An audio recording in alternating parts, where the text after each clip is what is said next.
આ સેવા અને કથા દ્વારા જ એ આપણી ચિત્ત વૃત્તિઓનો નિરોધ પ્રભુમાં સિદ્ધ થાય અને એ પ્રભુ જ કરાવે.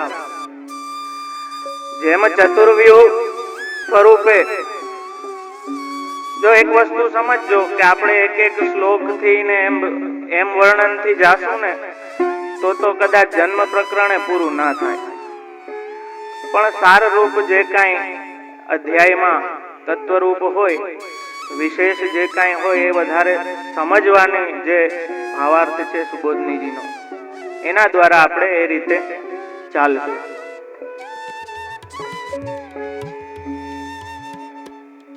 તો ભક્તની ઈચ્છા તો હંમેશા કામો હરિદિદ્રક્ષૈવ, હંમેશા એ પ્રભુના દર્શન થતા રહે, એ જ એની ઈચ્છા છે. એટલે કોઈ પણ રીતની બીજું ફલ ભક્તને અપેક્ષિત નથી. એને તો ભગવાન જ જોઈએ છે, એ સિવાય બીજું કાંઈ નથી જોતું. આજે જો કે ક્યાંક ક્યાંક જુદું જોવા મળે કે ભગવાન પાસેથી બધું જોઈએ છે.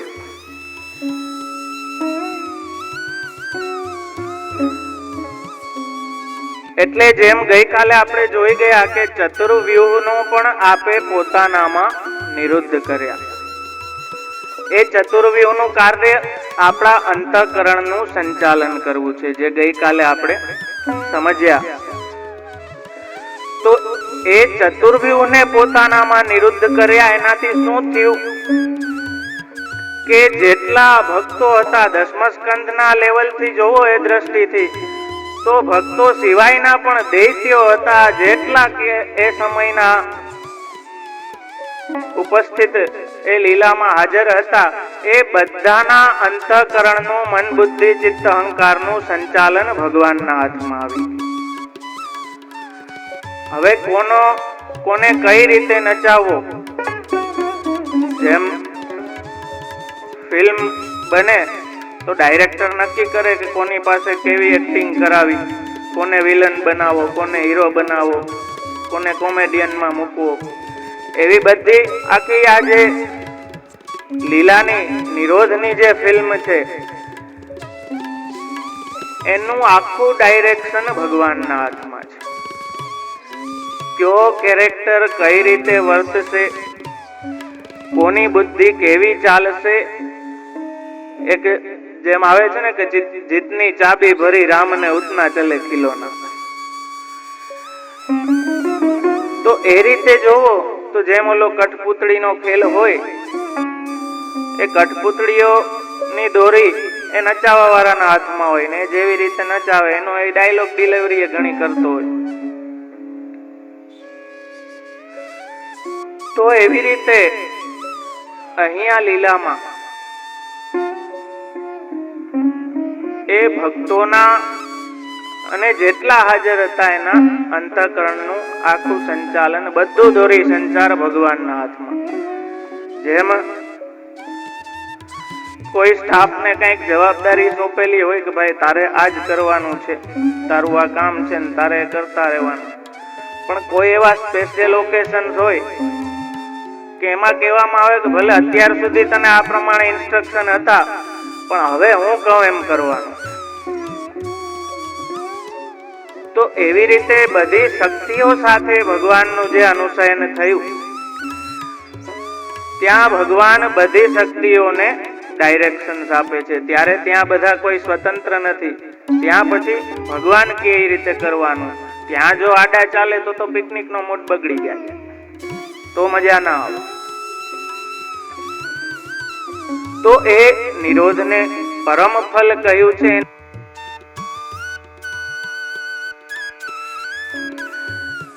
એના સામે બીજું બધું તુચ્છ કહ્યું છે. એટલે આપણે વાર્તા સાહિત્યમાં જોશો તો મુક્તિ તો તુચ્છમાં તુચ્છ ફલ છે. એવન ત્યાં સુધી કે નિરોધ લક્ષણમાં શ્રી હરિરાયચરણ આજ્ઞા કરે છે કે અંતરગ્રહગતાઓને જે ફલ પ્રાપ્ત થયું એ જે ત્યાં પહોંચી ગયા હતા જે ગોપીજનો એના કરતા થોડું ઉતરતું ફલ છે.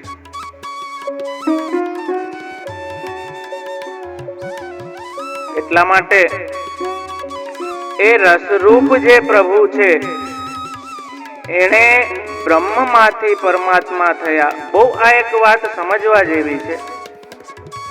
આજ પેલું ગાયું હતું ને કઈક છેલ્લે, આજ બ્રહ્મવાદનો ડંકો વાગ્યો. ડંકો વાગ્યો પણ બ્રહ્મવાદ છે હું?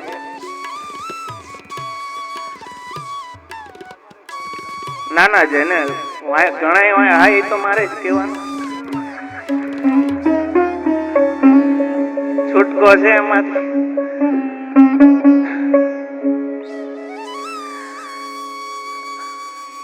આજે આપણે બ્રહ્મવાદને જો વ્યવસ્થિત રીતે સમજી જઈએ, કેમ કે ભાગવત ગૂઢાર્થ પ્રકાશન પરાયણ સાકાર બ્રહ્મવાદ એક સ્થાપક, તો એ જે બ્રહ્મ તત્વ છે, હવે આને 12 સ્કંધોને જો તમે આ 10 લીલાને જો તમે એપિસોડ તરીકે જોવો તો સર્ગ અને વિસર્ગ છે એ બ્રહ્મમાંથી પરમાત્મા બનવાની કથા છે.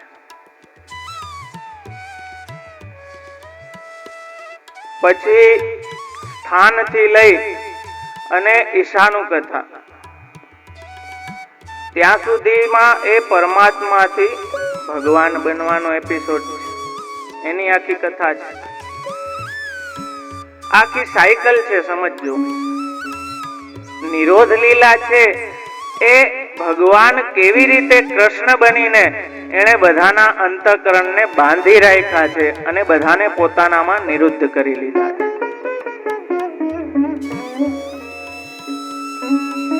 પછી પાછું ફરે છે મુક્તિ અને આશ્રય, પાછું પરમાત્મા અને બ્રહ્મ તત્વ, એમ જાય છે. તો એક વાત સમજો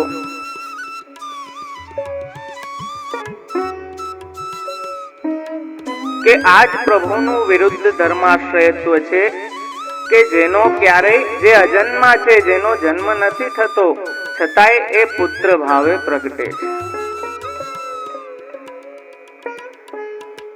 અને ચતુર્વ્યુહ સાથે આપનું પ્રાગટ્ય છે. તો આ કથા દ્વારા, આ નામ દ્વારા, જો નામ અને રૂપ, રૂપ નામ વિભેદેન જગત ક્રીડતિ યોયત, કેટલા રૂપ કેટલા નામ આપણે જગતમાં જોઈએ છીએ એ બધા બ્રહ્મના જ છે. જેમ મેં કહ્યું કે બ્રહ્મની દ્રષ્ટિએ ભેદ નથી, પણ ત્યાં બ્રહ્મને કોઈની અપેક્ષા નથી, પણ ભગવાનને ભક્તની અપેક્ષા છે અને ભક્તને ભગવાનની અપેક્ષા. કેમ કે એ યથા મામ પ્રપદ્યન્તે, ગીતાજીમાં આજ્ઞા કરે છે કે જે જેવી રીતે મારું ભજન કરશે, જેમ આઇન્સ્ટાઈન કે આઇઝેક ન્યૂટન, મને બહુ ખ્યાલ નથી, પણ એમાંથી કોઈ એકનો જ સિદ્ધાંત છે, every action as a reaction. દરેક ક્રિયાની પ્રતિક્રિયા હોય છે. તો એ રીતે જેવા ભાવથી જેણે ભજન કર્યું છે, કૃષ્ણ એના માટે એવા થઈ ગયા છે. તો અહીં એ વાત સમજવાની જરૂર છે કે નિરોધ ફલરૂપ શું કામ છે. આજે જેટલા ફલોનું વર્ણન કરવામાં આવ્યું છે એમાં તો આત્માનો શ્રેય છે, આત્માને આનંદ છે, આત્માને સુખ પ્રાપ્ત થાય છે. અહીં એક વિલક્ષણતા એ જોજો કે પુષ્ટિ માર્ગની જે પદ્ધતિ છે, જે ભાગવતોક્ત છે, એમાં સેવા કથા દ્વારા ખાલી આત્મા નહીં પણ દેહ પ્રાણ સકલ ઇન્દ્રિયોથી અંદર બહારથી એ રસનો અનુભવ એ ભગવદી ભૂતલ પર રહીને કરી શકે છે. પ્રભુ એને નિરુદ્ધ કરીને એનામાં એવી પાત્રતા વિકસાવી આપે છે કે જેમ તમે ઘણા પ્રસંગો જોશો કે ભગવદ અનુભવ થવા લાગ્યો, મૂર્છા આવી ગઈ, દેહ છૂટી ગયો. કેમ કે આપણો દેહ એ ભગવદ અનુભવ કરવાને લાયક નથી, સામર્થ્ય એટલું આપણામાં આ લૌકિક દેહમાં નથી, એટલી કેપેસિટી નથી. આ એક કેપેસિટીને વધારવાની વાત શ્રી આચાર્ય ચરણ કરે છે. જેમ ઓછા વોલ્ટનો વાયર હોય અને એમાં જાજુ પાસ કરી દઈએ કરંટ તો બળી જાય. એવડી કેપેસિટીનો વાયર જોઈએ કે એટલો પ્રવાહી ખમી શકે. તો એવી રીતે આજે નિરોધ લીલા છે.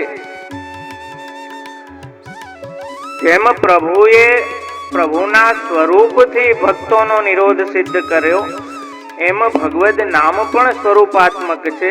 આ શ્રી સુબોધનીજી શ્રીમદ ભાગવત દ્વાદશાંગો વય પુરુષ એ પ્રભુના શ્રીઅંગ રૂપ છે, આપનું નામાત્મક સ્વરૂપ છે. એટલે નામ દ્વારા પણ એ નિરોધ, જે નિરોધ લક્ષણમાં કહ્યું, ગુણગાન અને ભગવદ લીલાનું ભાવ ભાવન. આપણે સેવામાં શું કરીએ છીએ? ભાવ ભાવન જ કરીએ ને, કે જે વ્રજભક્તો એ આપણી વ્રજભક્તોની ભાવનાથી આખી સેવા પ્રણાલિકા છે. અને ફલ બુદ્ધિથી જ્યારે ફલરૂપ જાણીને આપણે એ સેવામાં પ્રવૃત્ત થાય છીએ તો આનંદ તો આવવાનો જ છે. પણ લૌકિક ભાવ હશે, સાધન રૂપ જાણશું તો પછી એ પણ એક પ્રકારની ક્રિયા જ થઈ ગઈ. તો એક વાત હૃદયમાં કોતરીને રાખવા જેવી છે કે જેને ખરેખર એ રસરૂપ પ્રભુમાં નિરોધ સિદ્ધ થવાની કામના છે, કૃષ્ણ કામના છે,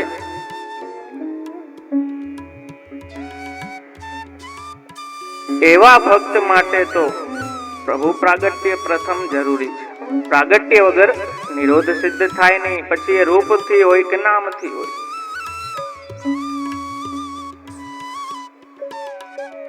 એટલે આ સર્ગથી લઈને એ બ્રહ્મ કેવી રીતે પરમાત્મા થાય છે, એ પરમાત્મા કેવી રીતે ભગવાન થઈ જાય છે. જેમ બીજ રૂપ આપ છે તો એ બીજ પાછું એના જ નામ રૂપ છે. જેમ વૃક્ષનું બીજ વાવીએ, આંબો વાવીએ અને કેરી થાય તો એમાં જે અંદર બીજ આવે છે ને એ ઓલું જ બીજ છે. એક વાત સમજો, આનાથી બ્રહ્મવાદ કદાચ સમજાઈ જતું હોય તો.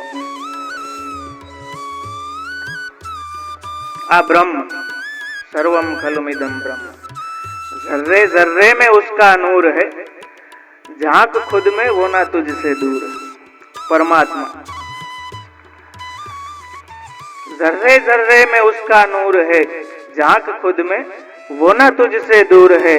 इसमें उसमें और उसमें है वही, इसमें उसमें और उसमें है वही, मेरा यार हर तरफ भरपूर. इश्क है उससे, इश्क है उससे तो सबसे इश्क कर, इश्क है उससे तो सबसे इश्क कर, इस इबादत का यही दस्तूर है.